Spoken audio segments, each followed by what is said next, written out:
Now let's analyze our broken link. So DeadLink Checker is great for finding any broken links that you might have and also finding the pages where they are located.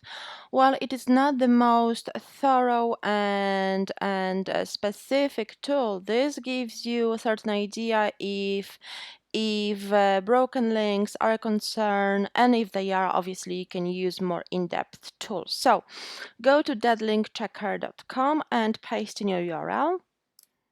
And we will use Shopify.com website for every single analyzing tool. Simply click check, and then you will need to put the code. And press enter.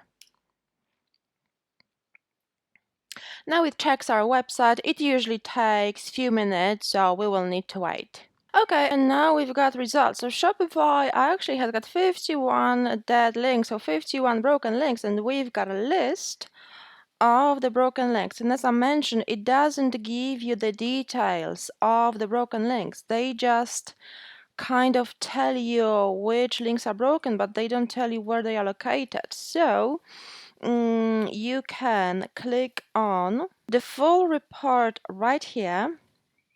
It opens in your tab, and actually you can see where these links are located. So linking from this page, linking to this page, and this is the anchor text. So this is the hyperlink texts. So you can easily fix them by going to those pages, searching for hyperlink text, and fixing the link. So this is quite useful. DeadLink Checker is completely free. There's no limit on how many times you can use it, and it's quite thorough. So I do recommend using it.